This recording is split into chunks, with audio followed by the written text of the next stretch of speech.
Marine Corporal Elena Vasquez adjusted the strap of her tactical vest, her boots echoing softly against the polished floors of the Galactic Council station. Her orders were straightforward: attend a routine briefing on Earth's defensive capabilities, in Conference Room C-12, answer a few questions, and maybe sneak in a quick nap during the inevitable diplomatic droning. It was supposed to be a quiet Wednesday. Her service dog, Luna, a sleek black Labrador with a knack for sensing trouble, padded silently beside her. Luna's ears twitched, alert but calm, as they navigated the labyrinth and corridors of the station. The air hummed with the faint vibration of advanced alien technology, and the walls shimmered with holographic displays advertising interspecies trade summits and cultural exchanges. Elena checked her tablet, frowning at the map. C-12 should be right here, she muttered, stopping at a set of imposing double doors. She pushed them open and stepped inside, expecting a small meeting room with a handful of bored bureaucrats. Instead, she found herself in the heart of the Galactic Council's Grand Assembly chamber. Hundreds of alien delegates, tentacled, crystalline, gaseous, and everything in between, turned to stare at her. The air grew thick with tension, and Luna let out a low, uneasy whine. Sorry, Elena said, raising a hand in apology. Wrong room. I'm looking for C-12. The silence that followed was deafening, the kind that made her skin prickle. A towering delegate, its body a shifting mosaic of molten gold, rose from the central podium. Human, it intoned, its voice like a chorus of bells. You're not permitted in this chamber. Yeah, I got that, Elena replied, already backing toward the door. Stop. The command came from a dozen alien throats at once, a cacophony of panic that froze her in place. Luna's hackles rose, and she pressed herself against Elena's leg, growling softly. Don't move, whispered a small, feathered delegate with eyes like glowing coals. Please, human, stay exactly where you are. Elena's hand hovered over the door controls. Okay, this is officially weird, she said, scanning the room. Every delegate had pressed themselves against the walls, as far from her as possible. Some clutched devices that looked like emergency respirators, while others made frantic gestures her translator couldn't parse, but screamed panic. Then she noticed the screens. Every display in the chamber flickered wildly, showing data streams that twisted into incomprehensible symbols. Numbers spiked, plummeted, and occasionally morphed into glyphs that made her eyes ache. What in the actual hell? She muttered, shifting her weight to take a step. The moment her boot touched the floor, the station erupted in chaos. Sirens blared, bathing the chamber in crimson emergency lights. Blast doors slammed shut with a thunderous clang, sealing the room like a vault. An automated voice echoed in multiple languages, Elena's translator catching fragments. Containment protocol initiated. Anomalous energy detected. All personnel remain stationary. Elena froze, her hand instinctively dropping to Luna's head. Well, she said, glancing at the terrified delegates, this is new. The golden delegate, whose nameplate read Prime Arbiter Valther, gestured frantically at a control panel. Someone contact Earth Command immediately. Its voice rang with a metallic edge, sharp enough to cut through the sirens. Luna's growling intensified, her gaze fixed on a blank section of the chamber's ceiling. Elena followed her dog's stare, her instincts kicking into overdrive.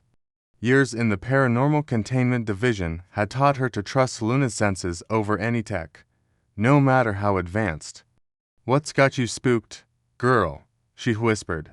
Inside the chamber, a multi-limbed technician jabbed at a holographic interface, its appendages trembling. Prime Arbiter, the sensors are detecting an energy signature unlike anything in our database. It's impossible. Impossible how? Valther demanded, its form pulsing erratically. The technician's voice dropped to a whisper. It's not originating from any known source. It's everywhere. Elena, still rooted to her spot, raised an eyebrow. You know, if someone could point me to C-12, I'd be out of here in 10 seconds flat. Every delegate flinched as if she'd shouted. Do not move, squeaked a tiny, furred creature labeled Envoy Queeve of the Marine Accord. Please, human, you're triggering the anomaly. Triggering what now? Elena asked, her patience thinning. Luna's growling turned into sharp, staccato barks, the kind she reserved for things that didn't belong in reality. The sound echoed unnaturally, as if coming from inside the walls. Valther's form shimmered with agitation.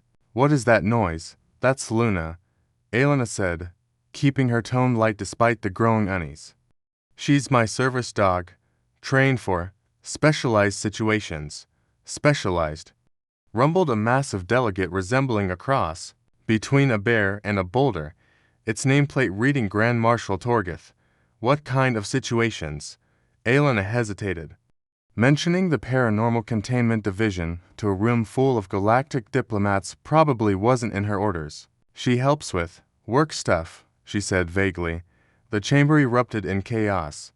Delegates shouted in languages her translator couldn't keep up with, their voices layered with fear.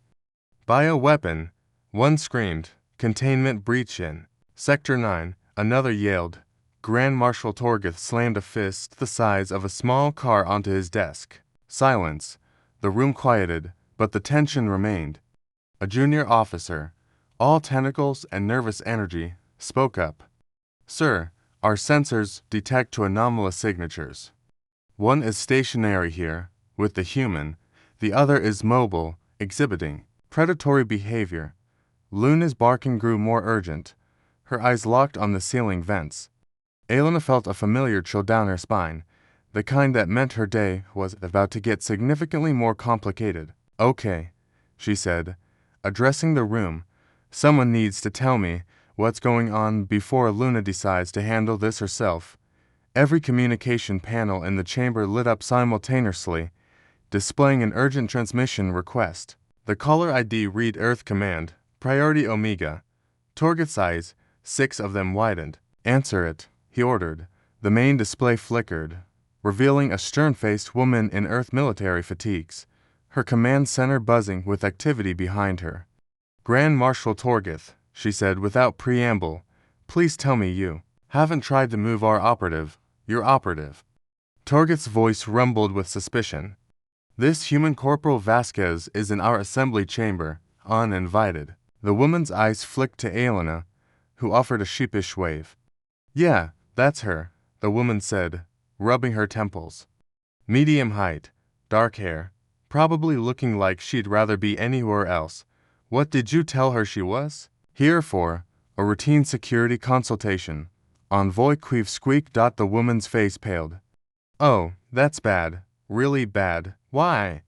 Torgith demanded, his tone shifting from authoritative to uneasy.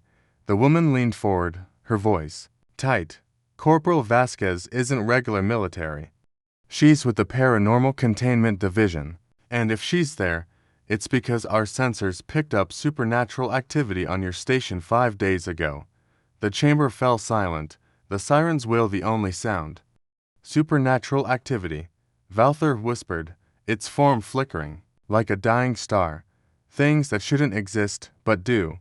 The woman said, unexplained system failures, strange noises, personnel seeing things that aren't there sound familiar.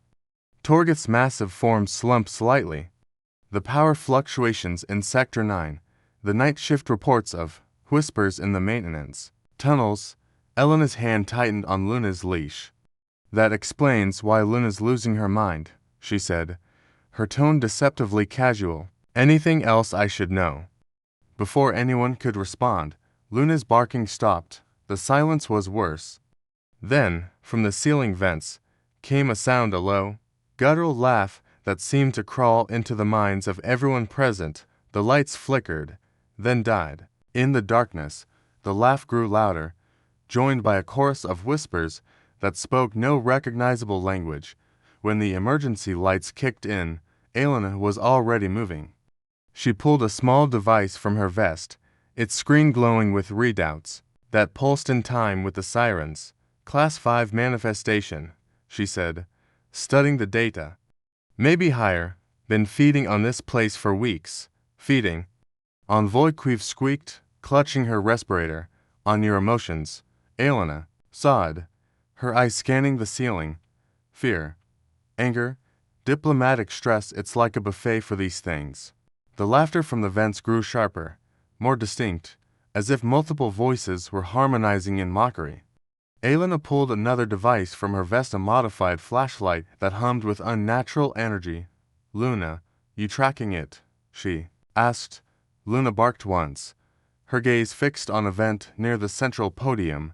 The grating rattled, then fell silent. That's not good, Elena muttered, switching her flashlight to a setting that made the air shimmer like a heat wave. What is that device? Valther demanded, its voice trembling. Standard issue for containment ops, Elena said, sweeping the beam across the chamber. Disrupts incorporeal entities. If it's laughing, it's still mostly non-physical, which is good. Good. Torgith roared, there's something laughing in our vents. Yeah, better than it being solid, Elena said. If it fully manifests, we're talking possession, reality distortion, maybe a localized apocalypse. The communication screen crackled back to life. The woman from Earth Command Elena had dubbed her Commander No Nonsense, was now flanked by a team in tactical gear. Vasquez, she said, talk to me. What's the situation? Active Class 5, possibly multiple entities, Elena reported, her flashlight beam catching a shadow that didn't match any delegate. Feeding off 6 months of diplomatic chaos, trade disputes, territorial conflicts, that tax debate you warned me about. 6 months. Valther's form pulsed violently. That's when the Zicker negotiations began, and the Vernith embargo, Queeve added faintly, and the cultural summit that ended in a riot. Elena whistled. No wonder this thing's jacked up. You've been serving it premium-grade negativity. The laughter intensified, now coming from multiple vents. Shadows began to move along the walls, not cast by any delegate, but independent, twisting into shapes that mimicked the aliens in the room. Shadow mimics, Elena said, her voice steady despite the rising panic around her. They're trying to take physical form. What happens if they succeed? Torgith asked, his fists clenched. You get evil doppelgangers running your station, Elena said, adjusting her device. And my job gets a lot messier. Elena raised her flashlight, its beam now a pulsing violet that made the shadows recoil. Here's the plan, she announced. I'm going to clear this infestation. It's going to be loud, weird, and probably against every diplomatic protocol you've got. Don't look directly at the beams, and try not to freak out. Freak out, Queeve squeaked, but Elena was already moving. She aimed her flashlight at the nearest shadow mimic, which had begun to resemble Valther's molten form. The beam hit, and the shadow dissolved into nothingness, leaving a faint echo of a scream. Holy stars, Torgith breathed, forgetting decorum. Language, Elena said with a grin, tracking another shadow. Civilians present. The second shot caught a mimic forming near Queeve, its shape a grotesque parody of her feathered form. It shrieked, then vanished. To down, Elena said, her device beeping as it detected more signatures. At least 8 more, plus whatever's running the show. Commander No Nonsense's voice crackled through. Vasquez, you're agitating every supernatural entity within 100 light years. Readings are spiking. Side effect of the job, Elena said, swapping her flashlight for a larger device that looked like a rifle crossed with a synthesizer. These things talk to each other. Don't like it when I crash their party. A new voice echoed through the chamber, deep and resonant, vibrating the walls. You think your toys scare us? Human, we are the accumulated despair of 1,000 failed treaties. We thrive on chaos. Cute, Elena said, adjusting her weapon. I once banished a demon from Mohana DMV. You're not even top 10. She fired at what seemed like empty air. The shot connected, and the chamber shook as something massive and invisible was ripped from existence. 3 down, she said, as Luna barked sharply, her glow intensifying. "How is your dog glowing?" Valther demanded, its form flickering wildly. "Long story," Elena said, aiming at another shadow. "Short version, Luna's been trained to sense and disrupt supernatural energy. The glow's a bonus." The shadows grew bolder, detaching completely from the walls and forming semi-physical shapes. They lunged, not at Elena, but at the delegates. 3 mimics enveloped Valther, Torgith, and Queeve, their screams cut off as the shadows merged with their bodies. "Possession scenario," Elena reported, switching her weapon to a new setting. 3V IPS down. "Vasquez, you cannot shoot the delegates." Commander No Nonsense snapped. "Diplomacy's gonna be worse if I let these things with their faces." Elena shot back. "Luna, Protocol 9, Luna's glow flared, forming a shimmering barrier around the remaining delegates. The possessed aliens turned toward Elena, their movements jerky and wrong. "You cannot destroy us without killing them," the thing in Torgith's body said, its voice layered with unnatural harmonics. "Wanna bet?" Elena said, her weapon now resembling a medical scanner. She fired at Torgith, the beam passing through him harmlessly. The shadow entity screamed, erupting in blue fire that burned without heat, leaving Torgith unharmed but dazed. "How?" Queef's possessed form demanded.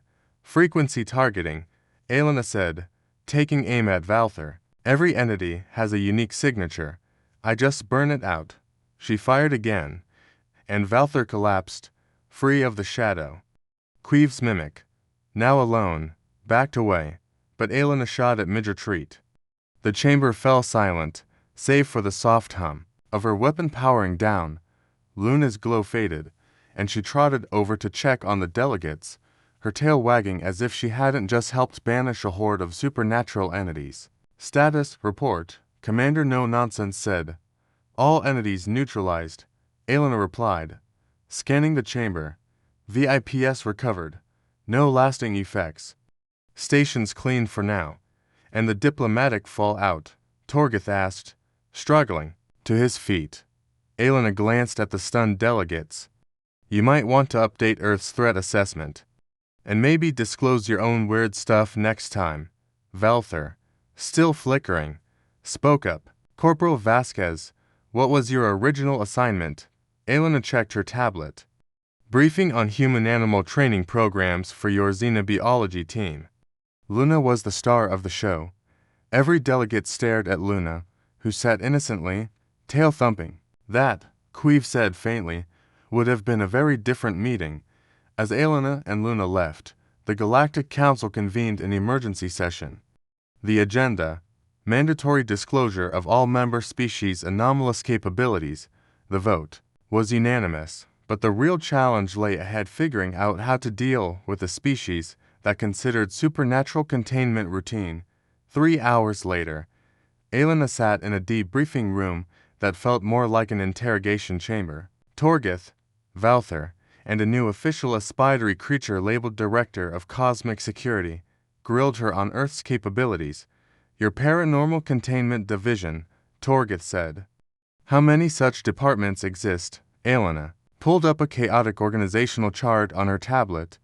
"There's the Temporal Anomalies Department, the Interdimensional Affairs Bureau, Cryptozoological Research, Mimetic Hazards. About 50 total, but I only know 15.